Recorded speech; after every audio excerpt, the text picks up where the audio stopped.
Okay, great. Now, we understand why people use databases. However, I would imagine some of you are Excel users and still imagine an Excel spreadsheet when we talk about tabular data. Please, don't do that. Data tables, databases, and Excel spreadsheets are different things. In this lecture, we will focus on the differences between spreadsheets and databases. This exercise will be relevant not only for current Excel users. Those of you who do not use Excel regularly will still have the chance to understand the advantages and the disadvantages of using databases or spreadsheets. Okay, let's start with the definition. What is a spreadsheet? It is an electronic ledger, an electronic version of paper accounting worksheets. It was created to facilitate people who needed to store their accounting information in tabular form digitally. So, it is possible to create tables in a spreadsheet. This is one reason some people believe spreadsheets and databases are interchangeable, while in reality, they aren't. There are similarities between the two. Both can contain a large amount of tabular data and can use existing data to make calculations. Third, neither spreadsheets nor databases are typically used by a single person, so many users will work with the data. The differences between the two forms of data storage lie in the way these three characteristics are implemented. Okay, imagine a spreadsheet. Every cell is treated as a unique entity.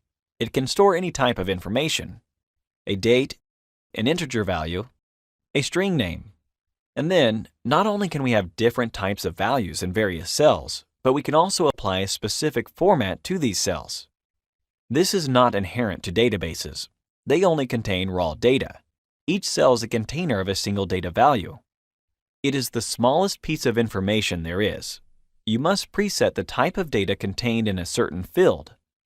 This feature prevents inadvertent mistakes. For example, in a field containing date values, should the user try to insert a string, the software will show an error and she will have the chance to correct herself. This won't happen in Excel. If you insert a string in the column with date values, you wouldn't obtain an error message, and Excel will store the string value. In a spreadsheet, data can be stored in a cell, while in a database, data is stored in a record of a table, meaning you must count the records in a table to express how long the data table is, not the number of the cells. And that is it. You cannot pick a font color or size. All you care about is the information being stored. You don't care about formatting. Our main goal is to save the numbers. Another substantial difference is that, in a spreadsheet, different cells can contain calculations, such as functions and formulas. This means if you want to combine two integers, the result will be stored in another cell. In a database, all calculations and operations are based on the existing data and are done after its retrieval.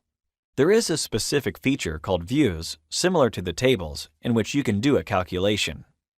These objects also contain columns that can be normal columns like the ones in the tables, or could contain a certain type of calculation. There is no way you can mistake a record of data with a calculation. The database features mentioned so far improve data integrity. You can't store different types of data in the same field. And it is unlikely someone will mistake a data value for an outcome of a calculation, especially in large data sets. Data integrity is a strong advantage when working with databases. Naturally, you might think a spreadsheet can contain multiple worksheets, so one can create tables in the worksheets, and then use the worksheets to create relations between the tables. Why bother using relational databases? Well, in a spreadsheet, such relations will be logically limited. Instead of setting up spreadsheets or worksheets, one can set up relations between the tables, and this will boost the performance of operations, increasing the speed with which you could manipulate your dataset.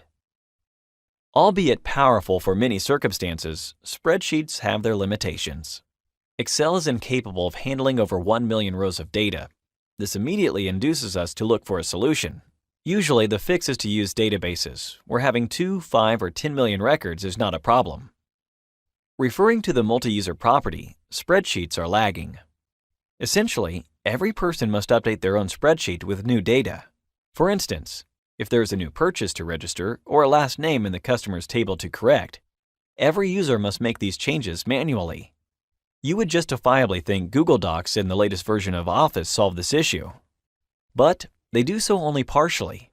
In Google Docs, you might have trouble finding out who changed or deleted information incorrectly, which often leads to a cumbersome situation where people have a hard time organizing their tasks. As opposed to that, you saw in the Data Control Language lecture that databases provide a stable structure, controlling access permissions and user restrictions. One person can make a change that is visible to everybody instantly.